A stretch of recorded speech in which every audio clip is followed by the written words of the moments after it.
everyone, this is my mind on drugs, and I just wanted to kind of make a video for you demonstrating some common mistakes that people make in their voice and how you can, and some maybe like some ways that can help you detect whether you're doing it wrong or right. So when it comes to your head voice, one of the major components of having a good feminine voice is to be able to speak in a head voice. And a lot of times your head voice gets confused with the falsetto, and it's really hard to determine if it's sometimes it's hard to determine if it's your Adam's apple dropping or if you're going into falsetto, and a lot of times it has to do with the way that you're breathing. So again, I've talked before about belly and chest breathing, and one of the first ways you can tell that you're doing, again, trying to do the proper motions is to put one hand on your chest and one hand on your stomach and then try to speak. And when you take in your air, you really want to again focus on where the movement is. And if you find that your chest is rising or your shoulders are rising, then that means you're expanding your chest cavity when you take in breath, and that means you're going to be contracting it when you exhale it. This can be a bit of a problem because what I've found is when you go to exhale using your chest, what seems to happen is it opens up your throat to the point where you can't make the connection into head voice.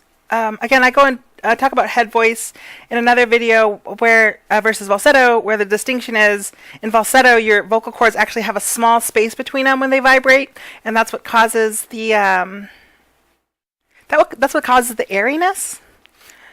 So, and in head voice, your vocal cords are actually firmly connected. And what I found is that when you try to constrict your chest cavity to exhale, this is going to cause your throat to open up, and it's going to cause you to slip into falsetto. So even if you are breathing properly, mostly from your diaphragm, if you are tensing your chest, then you're going to have a tendency to go into falsetto. So if you were to, for instance, take in a deep breath and then exhale it, just get all the air you can out, and then once you're done taking in that air, try to push more air out, as much air as you can. That final get breath out.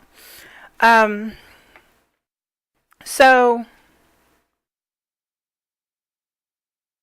again, take in a big deep breath of air and then breathe it out. And then try to expel the rest of the air.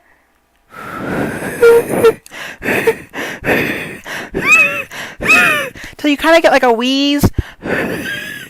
Now, you might feel like your chest has a little tightness around the sternum area. So what's happening here is that your diaphragm has completely pushed out as much air as it can. So what you're trying to do when you make that squeeze is you're actually trying to use muscles to squeeze in your chest to push the last final air out, because when you chest breathe, you don't breathe with your diaphragm, meaning your diaphragm doesn't necessarily go up and down. What happens is that the muscles in your chest area are expanding your rib cage, and that's causing your lungs to inflate because they're in a vacuum. And then the compression of the chest cavity is forcing the air out, not the lifting and the rising and dropping of the diaphragm in the stomach.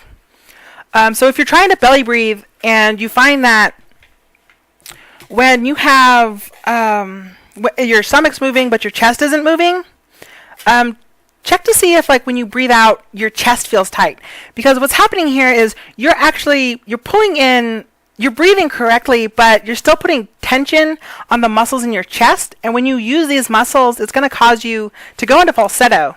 So when you breathe in and you breathe out and you go for those high notes, you're going to want to not feel any tension in that sternum part of your chest. Because if you are, it means you're probably slipping into falsetto, and you're probably going to find that your voice isn't as clear as you want it to be. So, again,